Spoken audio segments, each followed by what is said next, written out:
Hi, good morning, everyone. Welcome back to the series of All About English.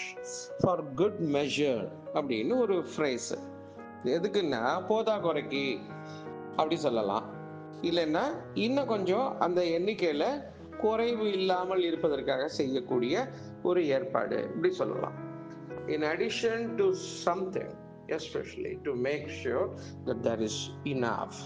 போதுமான அளவு இருக்கு அப்படின்னு உறுதி செய்யறதுக்கு யாருக்கும் பத்தாம போயிடக்கூடாது அப்படிங்கிற எண்ணத்துல செய்யறத கூட ஃபார் குட் மெஷர் அப்படின்னு சொல்லலாம். இப்ப இந்த உதாரணத்தை பார்த்தா நமக்கு இன்னும் தெளிவா புரிஞ்சு கொள்ள முடியும். To make sure everyone was comfortable, he offered them a cup of tea and then a slice of cake for good measure. யாரும் பசி இல்லாம சௌரியமா இருக்காங்களா, அந்த ஃபங்க்ஷன் முடிகிற வரைக்கும் அவங்களுக்கு பசி இல்லாம இருக்குமாங்கிறதுக்காக அவங்களுக்கு வந்து டீ, ஒருவேளை அந்த டீ பத்தாதோ அப்படிங்கிறதுக்காக கொஞ்சம் கேக்கையும் பின்னாடி சேர்த்து கொடுக்குறாங்க. இதுதான் முதல்ல டீ கொடுக்குறாங்க, அவங்க கொஞ்சம் பசி இல்லாம இருக்கட்டும் அப்படின்னு.